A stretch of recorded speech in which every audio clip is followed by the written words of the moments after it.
All right, so welcome back, family. This is Sifu Lester checking in here from CCH 360. And today, myself, as well as Pam Dye and Brother Dan here, we have another very special guest here today with us. I simply call her Sister Ella, and she's known for being that sexy fit vegan. So, first of all, I'm going to just put it right out front. I'm super excited to have you here. Just looking at your background, you've done so much, and just to share the space with you is just phenomenal. And I like to say, so you built this incredible movement, right? And it's all around the idea that sexy, fit, vegan is about much more than food and fitness.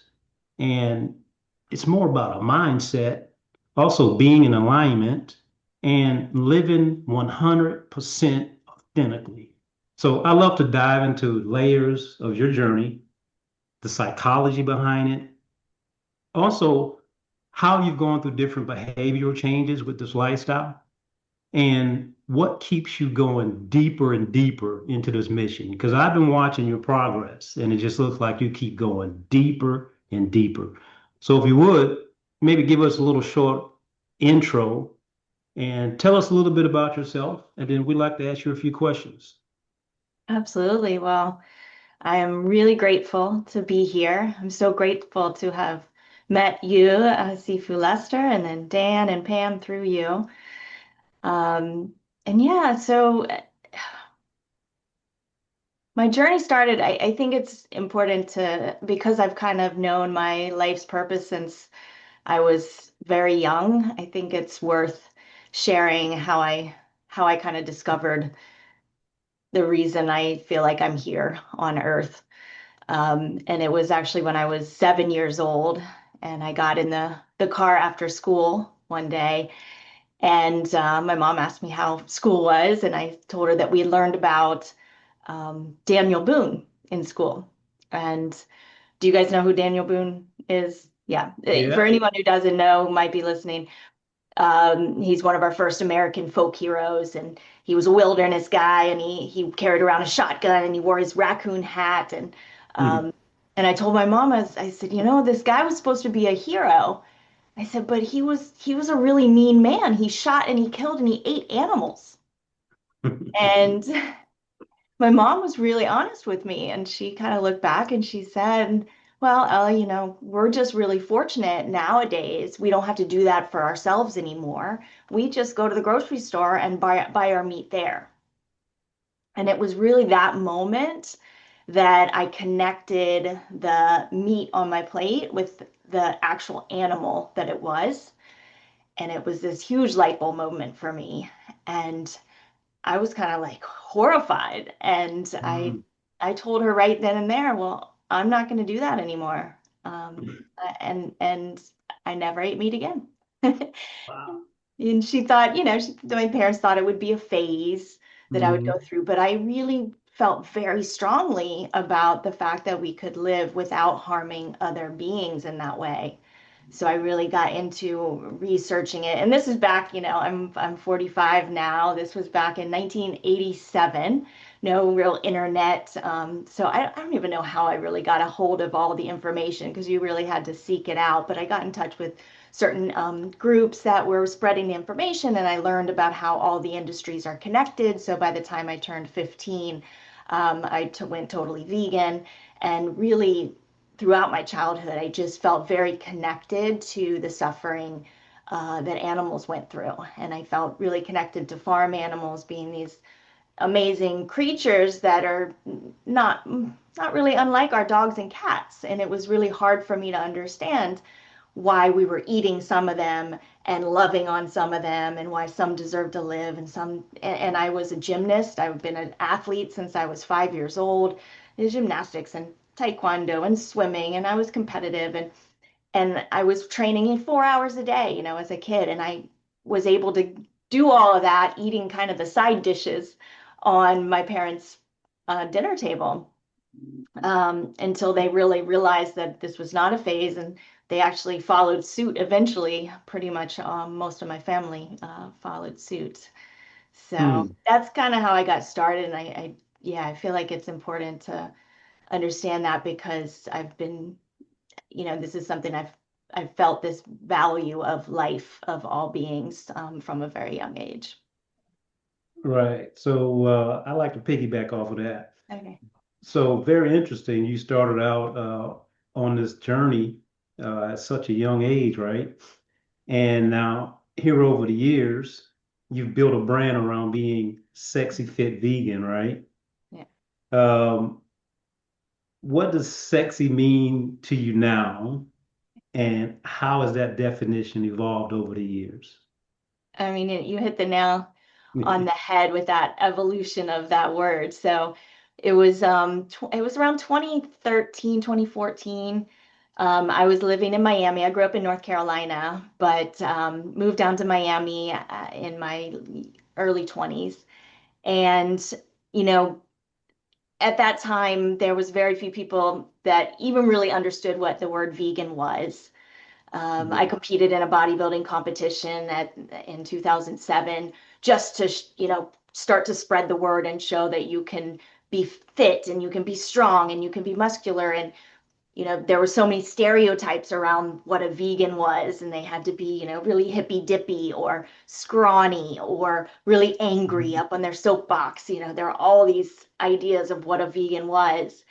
And around 2013, 2014, people were starting to know it was starting to become more familiar. And here I am in Miami, kind of living a pretty crazy life at that moment here. And I really wanted to break all those stereotypes. And I thought, what's the best way to market? And this, times have evolved a lot since 2013, but sex sells. So at that moment when I created this brand, I was like, let's make vegan, sexy. Let's make it Mm. really different. Let's make it appealing to the mainstream because what I wanted to do was just really bring it into the mainstream and normalize it. So first, this Miami brand, Sexy Fit Vegan. Now, I started to, after forming that brand, really started to evolve myself and really coming into my own as a human, as a woman, as somebody who really is a spiritual person. I had gotten into yoga. I started to really explore deeper senses of spirituality. And so, as that happened, and I started working with people, not only as a coach, not only to help them make more plant-based choices in their lives and be healthier, but to also start to evolve their relationship with food and their bodies, and to especially working with women who had issues with, disordered eating or, food issues of binging and restricting. And was something I was very familiar with because I struggled with that in my 20s, especially being in the fitness world, being in the bodybuilding world where everything really revolves around aesthetics and how your body looks. And I got very hyper vigilant about that and counting all my calories and macros in that moment. So as I healed my relationship with food and my body and myself, and started to then coach other people, especially women, to help heal their relationship with food and their bodies, this whole evolution of what that word sexy means started to really come into play. And it really started to evolve into this place of being confident, of being aligned, like that word alignment. When we're talking about vegan living, it's all about aligning with the value of compassion for animals. And Mhm. this feeling that I wanted to share with people of what it feels like to really align your actions with what you truly care about in life. There's something really powerful and really beautiful about that feeling. And so I kind of started redefining sexy as that alignment, that confidence, that moving through the world super authentically and being really true to yourself and your values. Thank you for sharing that. Can I slide in one more before I pass the mic?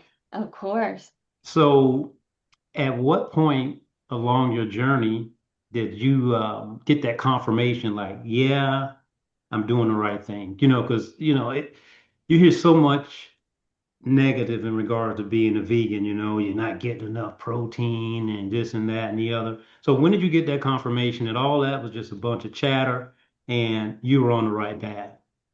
Yeah, it was really interesting because I was a really shy kid. I mean, my parents had to like role play with me saying hi to people because I would go and hide behind them. And but when it came to this taking a stand for this belief of mine, there was no stopping me. So Mm, I was super shy, but there was never a moment in my life where I felt unsure about mm, that decision. I felt so sure of that from that very young age that, in middle school, I was running campaigns. In high school, I was leading, back then I was doing animal rights activism in a different way because in more of a direct way because I thought that it was just that people didn't know what was happening behind the closed doors of factory farms. And that's the reason that people were not moving in that direction. So I mm. was like, I've got to tell people, I've got to share. And of course, I was, young and in my Yeah, young mind, I was like, well, if I just share the information, they're going to immediately go vegan like me.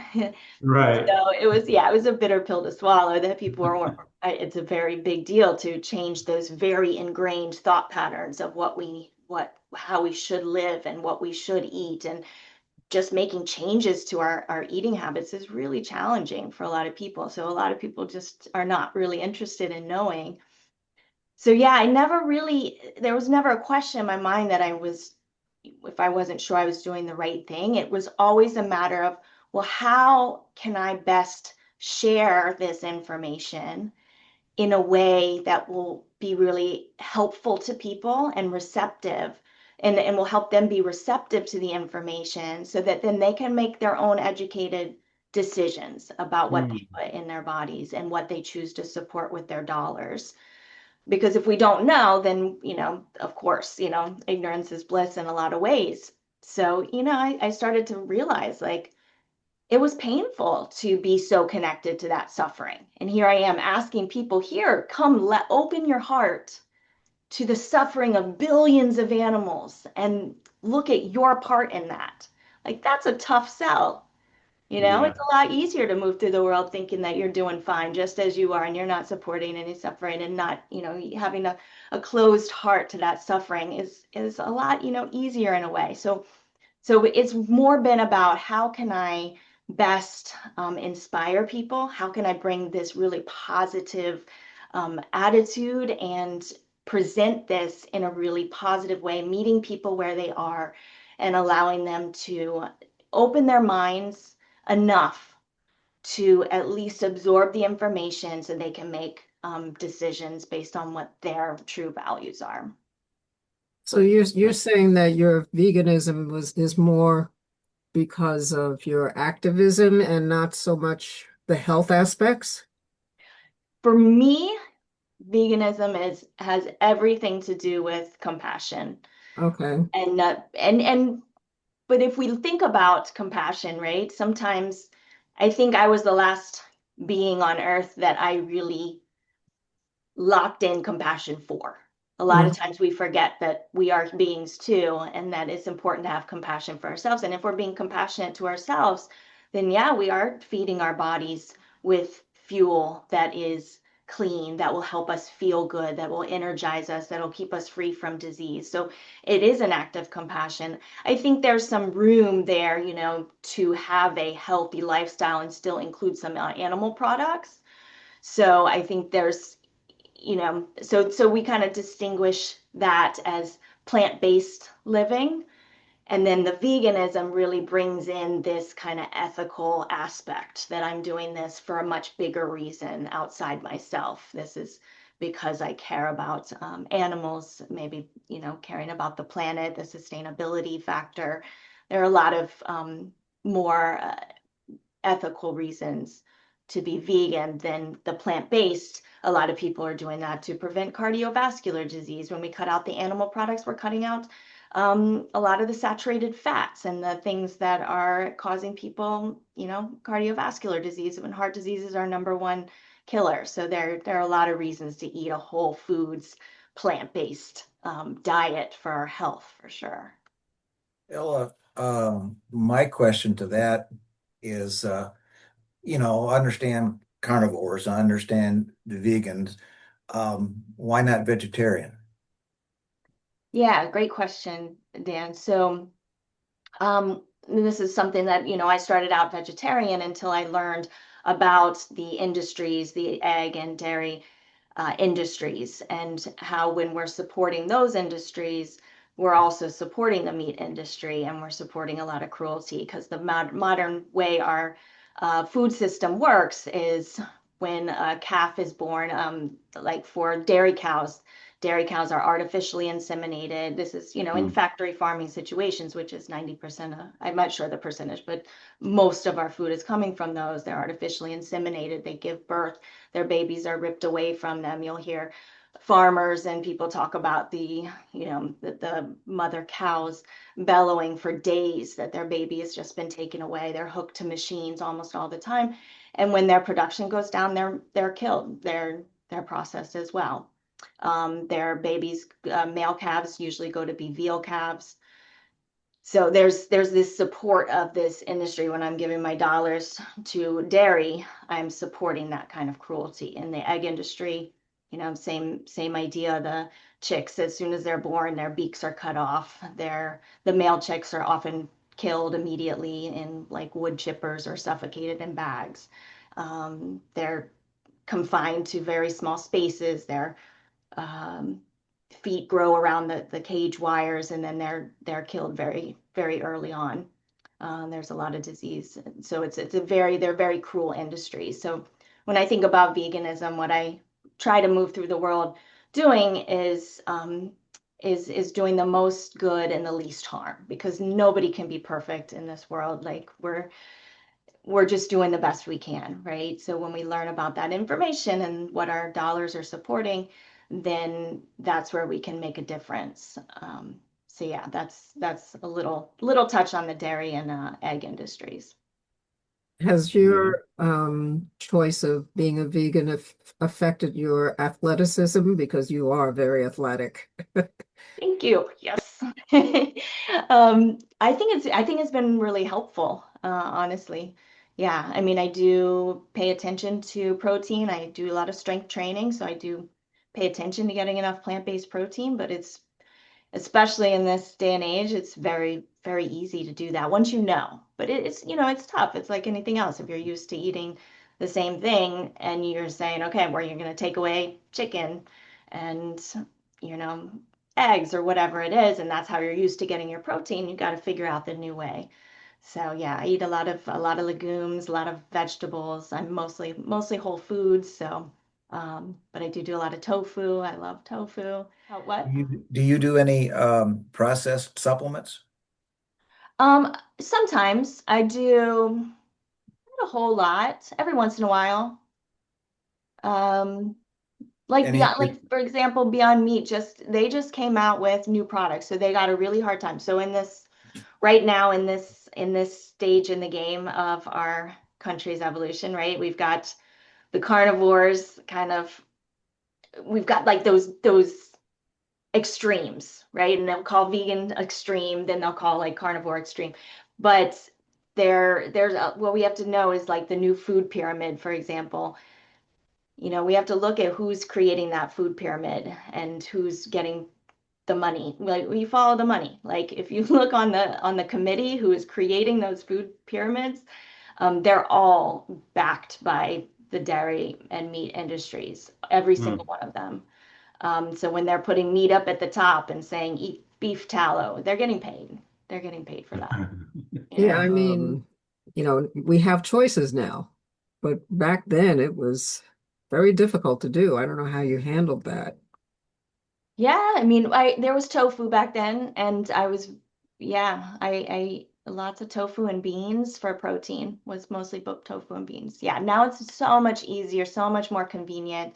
And there are some, products out there now that are processed, but it doesn't, just because something's processed doesn't necessarily mean, because we've got this whole ultra processed versus processed. Cutting an apple is processing an apple. So we've got Yeah. to be really careful. It's easy to talk in sound bites these days, on social media. Everything's a sound bite. We're looking for answers in 15 seconds or less, right? And we need to be really careful about understanding that there's a bigger picture and there's details to look into. So just because something is processed doesn't necessarily mean it's bad for you.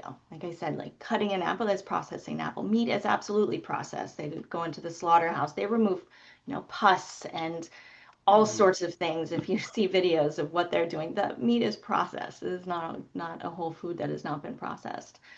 And you look at all the antibiotics that are going into those foods because those animals are in such horrible conditions that they're getting pumped full of antibiotics. There's so much unnatural things about our modern day food system. So yeah, I eat mostly whole foods, but there's some processed foods, and every once in a while go out and um, enjoy a vegan burger on a bun, kind of Mhm. thing. But yeah, for the most part, it's very, very whole foods. I eat tofu and sprouts for breakfast. I eat a huge salad with kale and quinoa and bell peppers and cucumbers and chickpeas with nutritional yeast, which is something that some people don't know about this. My favorite nutritional yeast, it has in just 4 tablespoons, which is what I put on my salad, in just 4 tablespoons of nutritional yeast, it's got 16 grams of protein. So Mm. without any of the beans or anything else, with just 4 tablespoons of nutritional yeast, I've got 16 grams of protein in a salad. And then I add quinoa and some pumpkin seeds on top. And it's so delicious. Yeah, the quinoa has a lot of protein in it also. And the Exactly. pumpkin seeds are great too. Hmm. Great source of Well, protein. Yeah. Mm. I'll say that sounds pretty wholesome. So let me ask you a question. Um, in your experience, I know you deal with a lot of people, and how do you go about inspiring people, or what way would you find to be the most effective way to inspire people to actually move towards veganism without, like bringing shame to them or overwhelming them? How do you find that natural way of just inspiring people to move in that direction? Yeah, I think the two things are fitness and food, right? So the fitness is something I just love, and I've gotten really into calisthenics lately. So I was doing strength training, weight training for a while, and still do some of that, but now I've got calisthenics and I'm out there. So, and social media is it can be both, detrimental and it can be so helpful too, right? So I Right. find that if I can share my fitness journey and just throw it in there, so like I'll just put out a video of me doing something, some wild calisthenics, muscle ups, move, and then I'll put on that video, plant powered by plants, 100% powered by plants, right? So Mm. it's not shaming anybody else. I'm sharing. And then when I can share recipes that are delicious and show people how to make them.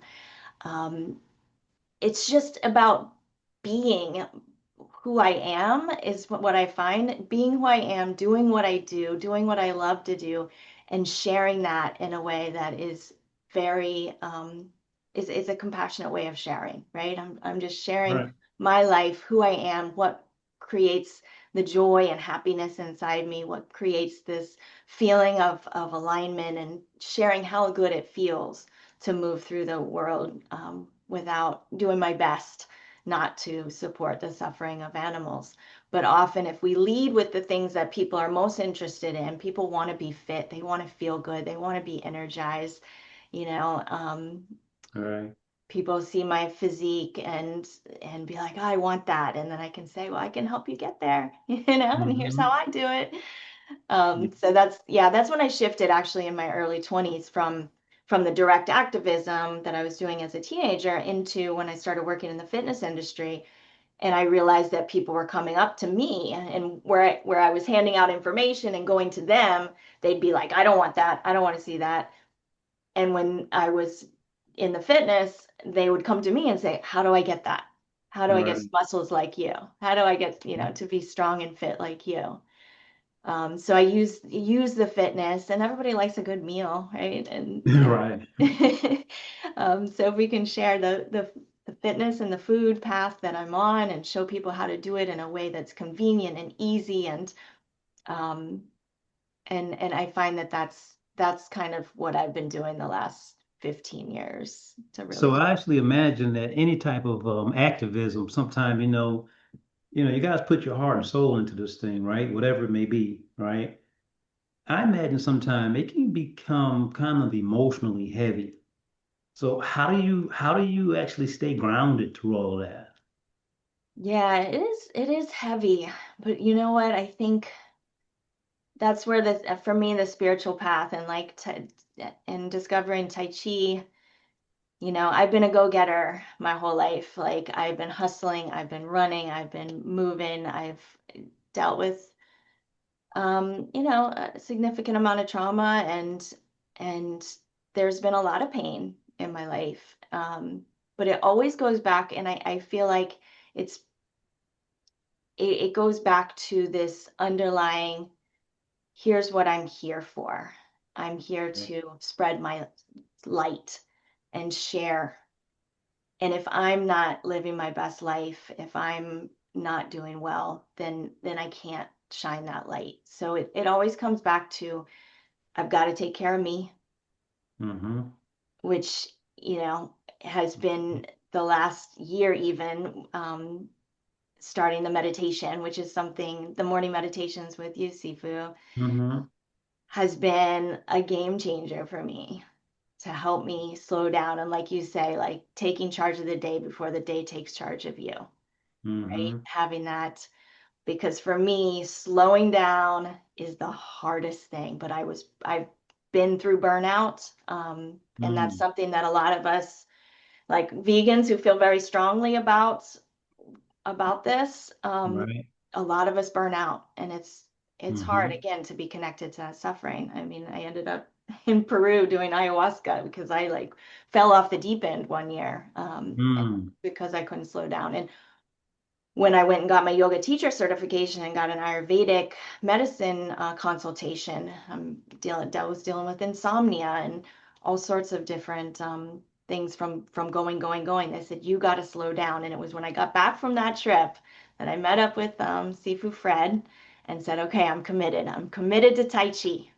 And Mm-hmm. I started that Tai Chi practice, which was, I'm not gonna lie, it was really hard for me at first for many, many months to move that slow for that long. We'd go to the park for an hour and a half and move at a snail's pace, and I was like, ah, because I'm a Muay Thai fighter, like Right. I'm like used to boxing and going and lifting and running um and yeah, it was really hard, but I knew just that intuition, right? And that's something Right. that is so important to be connected with and that it helped. I knew that I had to slow down. I Mm. knew that I had to Mm. slow down and get more intentional and not think I had to be productive all the time, not think and understand that doing this for me is doing it for the world, is doing it for the animals. Mm. And that was something that I wasn't connected with for a really long time, and it kept burning me out and sending me down hard paths. I just made a post today, kind of like in regards to that, saying that hurt people, basically, saying that we have to be selfish and not in a way to hurt other people, Yeah. but in a way to actually help ourselves. That way we can be of service to others if that's what we choose to do. You know what I'm saying? But if we're a mess, we can't help. We can't really help anybody. We're lying to ourselves. Yeah. If anything, you end up hurting somebody, including yourself, even more. So, question here. So, in this world of veganism, I'm sure there's maybe like one major misconcept that you hear most often, maybe one or two. You want to share one of those with us? Mm. Misconcept. Well, I think in this day and age, it used to be like, how do you get your protein? It's like, Yeah. how in the world can you get protein without animals? Like that was one for Yeah. many, many years. And that kind of got, I think for a large part, I mean, we're all living in our own little bubbles, right? But I think to a large degree that stopped. I stopped getting asked that. And then now it's turned to, well, if you're vegan, then you're eating all these processed foods. And so it's Hmm. less healthy than than eating a meat-based diet. Right. And so that's where I go back to yeah, just because it's vegan doesn't mean it's healthy. You can eat a lot of those ultra processed foods as a vegan. I mean, for a long time, Oreos are pretty much vegan, and that's not real food, right? Like, so you can be Hmm. an They're awful unhealthy good vegan. sometimes. Yeah, What was that? I said Oreos can be awful good, but they're addicting. yeah, oh That's so true. yeah, oh yeah. Um, so I do yeah, have, with yeah. your thoughts on veganism and practicing, how do you look at like corporate medicines and what doctors would script or whatever? Do you tend to either just grade them and use what you have to use, or you stay away from 'em completely? Like Western medicine. Yes. Yeah, I mean, I try to stay away as much as I can. I think there's a room for a blend, I think there's something systemically, what I would love to see is doctors actually getting nutrition education because the problem, one of the huge problems is, doctors are getting paid to prescribe drugs, right? Hmm. And not to help. It's sick care, not health care. We're talking about, dealing with health problems once they come with prescription medications. This is not lifestyle related. And when we talk about epigenetics, right? Like we're all born with specific genes, but I think that it's like 95% of genes we get to determine whether we kind of turn them off or turn them on. And those are based on our lifestyle choices. It's what is in our environment, it's the toxins, it's what we're consuming. So, yeah, unfortunately, the kind of medicine that's covered by insurance is all about, dealing with sickness through prescription medication. Again, follow the money.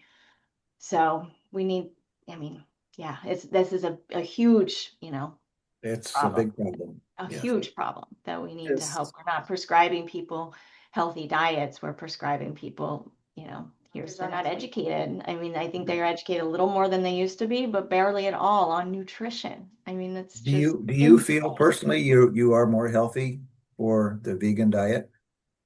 I mean, I have nothing to compare it to since I've been vegan almost my whole life, but at 45 years old, thinking about where I'm at in my life and my health and my fitness level, like I don't know a lot of 45-year-old women doing muscle ups and training for 3 hours a day and jump kicking kung fu. No. Yeah. I feel pretty good. I mean, we've all but the other thing is just because you're vegan and eating healthy doesn't, make you immune Oh from yeah. other things. I mean, we're all breathing air that's polluted. We're drinking water, we're trying to purify it the best we can, but we've got microplastics everywhere in Yeah. everything. It's in the clothes we wear, it's in the lotion that we put on our skin. So it's Mm. it's really challenging, and we just have to, in my opinion, we have to do the best we can with the education we have and the finances that we have and let go of the rest and do So the you mentioned microplastics. Do you do anything to help rid your body of microplastics that you would recommend to anybody? well Anything in particular? I mean, I think, drinking a lot of really good purified water daily is important. I think most of us don't drink enough water to help detoxify the body. Adding a little bit of sea salt, mineral salt to your water is really helpful. It Mm. ionizes the water and it's more closely related to the composition of the water that we run on, that our body's made out of. So that's Right. really helpful. I use what's called a Terramin clay. It's a detoxing mineral clay from the earth that I have a tablespoon every morning in my water that helps Mm. to kind of bind with heavy metals. I'm not sure if it does anything with microplastics, but it definitely helps with ridding your body of heavy metals, which is also in a lot of our water. Um, and just, yeah, eating as much whole plant foods, sweating. I mean, I love being hot and sweating. Why I live in Miami. Yeah.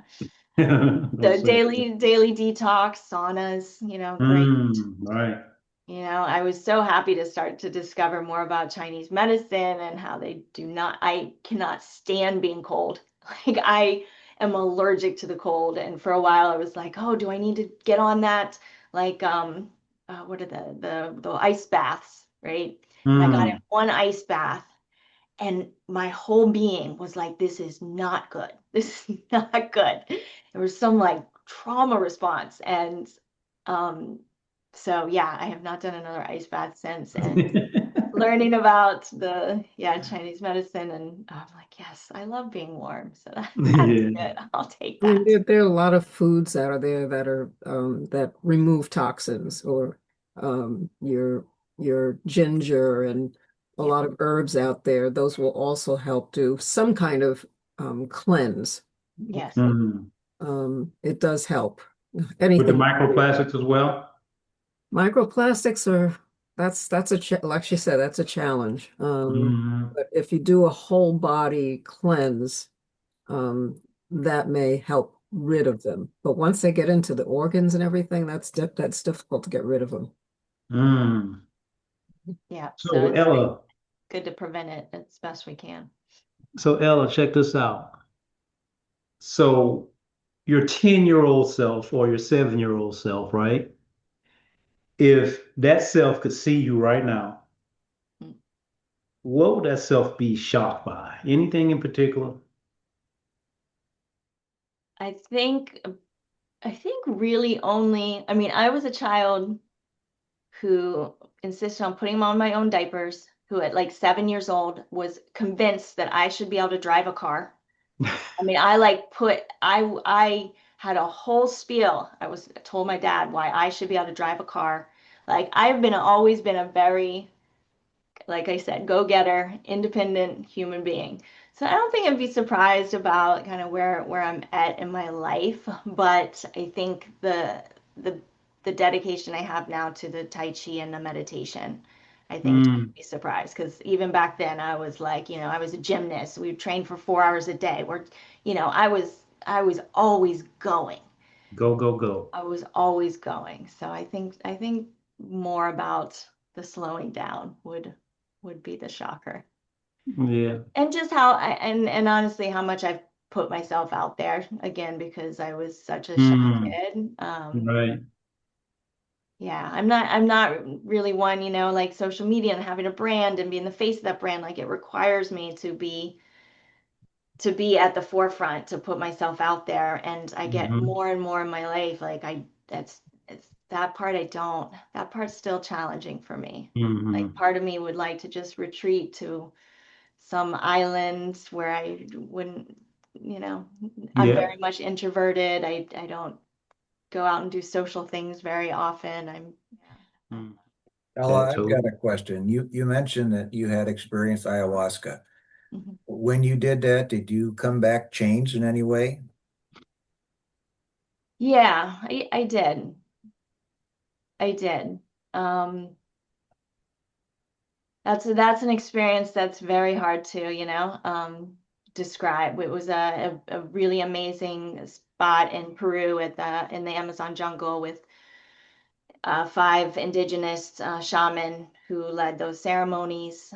So it was very intense over the six ceremonies over the course of 11 days. And I think it's a reminder. I think those things and doing, like a psychedelic experience with, mushrooms or something like that. I think to me it's a reminder and it's a reconnection that you experience with the universe when you start to when I would see, you see the sky in geometric shapes, and you just remember that this journey we're on, like this isn't like real in a sense, right? Like we're here, we're doing our thing, but we don't need to take it quite so seriously, right? Like we can be in it and kind of play this game while we're on Earth without being so in it, if that makes sense, and to Mhm. really feel that connection with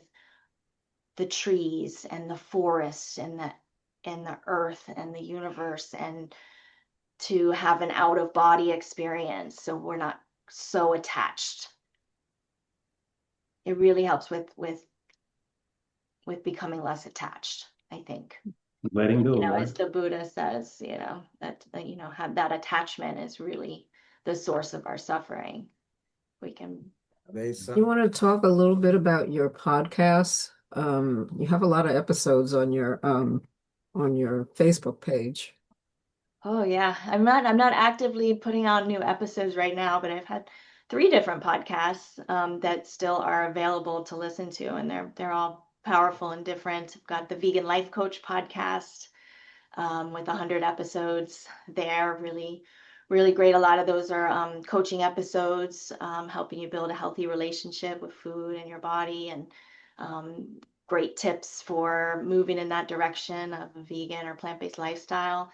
I've got the Rise and Thrive podcast where I interviewed some of the world's most incredible vegan influencers and athletes. And then the Evolution of Fitness podcast, which Sifu Lester was on, which really explored after I tore my ACL for the second time. I was like, all right, I need to do something different here. I need to slow down. Yeah, so that one's on YouTube as well. You have any place that people can find any of your favorite food choices, any recipes? Yeah, sexyfitvegan.com. I've got a blog there, and you can look up. I've got a bunch of recipes on the blog. YouTube, my YouTube channel at Sexy Fit Vegan. I do some demos on there with some different food. Oh, nice. Yeah. So yeah, my website and the blog and the YouTube would be the two top. So here's a little bit of a dorky question. Okay. So if you could have dinner now with any one animal or human, let's go with the animal. Uh-huh. What animal would it be, and what questions would you ask them? The first, I think the first one that popped in my mind is a gorilla. Gorilla. Yeah, a gorilla because we think of, big, strong animals, and we think of them needing to eat meat, and then gorillas are there eating like leaves and fruits, So Right. they're my vegan friends. That's Um, true. yeah, I wondered, and they're like so strong and so confident. So Hmm. yeah, I'd ask them how they, like I kind of be like, how would you respond? Because people ask me, how do I get my protein? How do I get to be strong, not eat meat? I'd be like, what about you? Yeah, that's true. They're like, man, so massive, and then like they just eating bamboo shoots and Uh-huh. stuff like that, and they're just like walking around like, I think one more question here. I was listening to one of your podcasts earlier today, Ella, and you mentioned Tai Chi. And although your experience is just basically getting started, has it changed the way you practice Muay Thai? Have you Mm. Do you have a different feeling about Muay Thai because of the Tai Chi experience? Yeah, I'm really working toward applying the principles to my Muay Thai. So I just started back boxing, so I'm 9 months out of my last ACL surgery. And I recovered, like my PT was like, I've never seen anybody recover so fast, number one. And number two, I promised to wait a full year before I went sparring again, Muay Thai, since I already tore my ACL twice sparring Muay Thai. But I just started doing more boxing. So I'm trying to really change 20 years of habits with my Muay Thai, right? Like in Muay Thai, we've We kind of like got shoulders up, and everything I've been doing since starting Tai Chi, I have been taking the tension out of my shoulders, right? And I feel that moving down my back, what I used to, for 40 years of my life, like holding my tension like most people do up in my shoulders.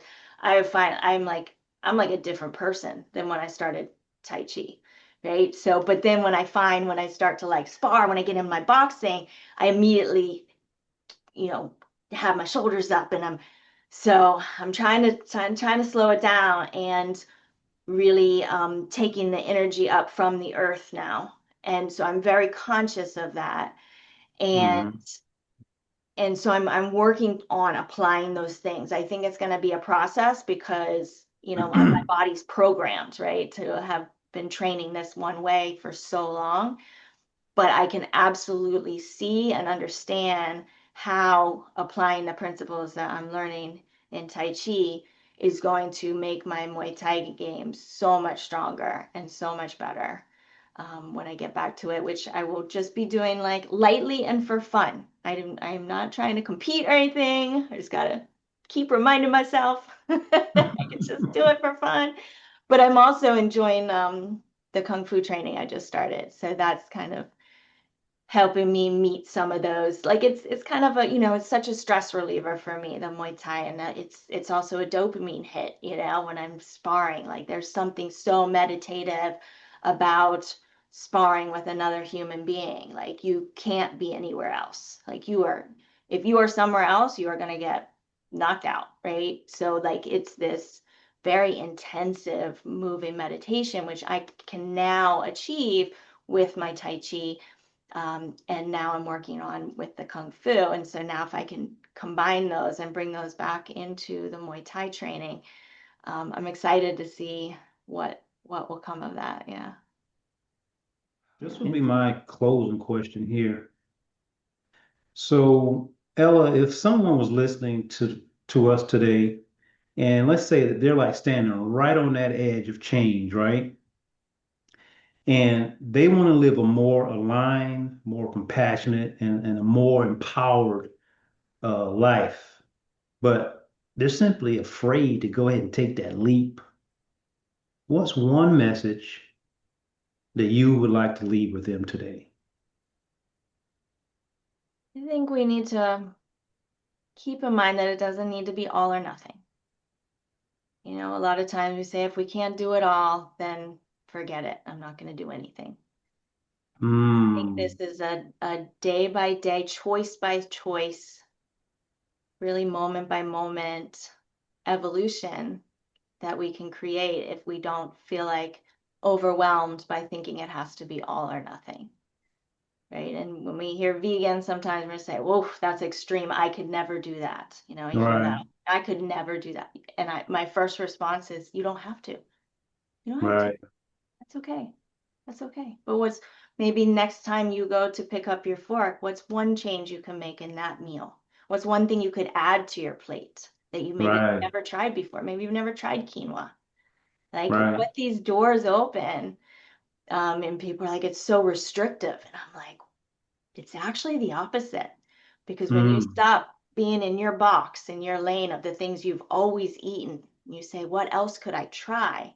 The world opens up. I mean, do we know how many thousands of varieties of different vegetables and fruits and grains, ancient grains and legumes? hmm, Like there are things that so many types of these foods that a lot of people have never even tried. So if we can look right, at it as some kind of exciting adventure of discovering new foods we can eat and ways we can nourish our bodies, and to see food as an act of care, an act of mm, self-care, and an act of care for other beings, an act of care for animals, for other people. I mean, if we look at all the food that we're growing, all the land space that we're using to feed a few animals, to feed just a few people, when we can use all that grain and soybeans and all those foods to feed people directly.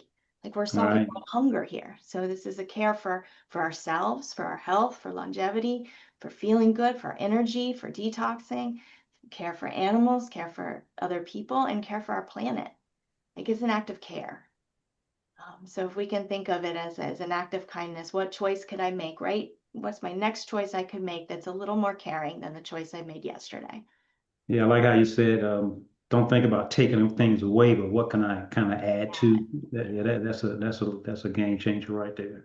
Absolutely. So before we disperse today, please, if you would, leave our listeners some contact information. How do they get in touch with you if they want to learn more or just start following you or whatever it may be? Yeah, so take a look at my websites. I've got one is my name.com, so ellamagers.com. That's ELLAMAGERS. And you can also email me. Ella@sexyfitvegan.com is probably the easiest one. You're welcome to reach out. Sexyfitvegan.com is my website. You can find all my Instagram, and just got on TikTok recently. I'm still trying to figure that one out. I'm like, oh God, another one. And YouTube. But yeah, I'm always happy. I respond to every email I receive and as quickly as I can. Well, all right. Well, thank you, Miss Sexy Fit Vegan. It's been a wonderful, wonderful talk. And I'm sure we'll do it again. We'll either have you here or I'll be over there or whatever. And coincidentally, we're all family. We all practice Tai Chi together here. And, it's our small circle of family. And just thank you for investing your time with us today. Thank you very much. I will get.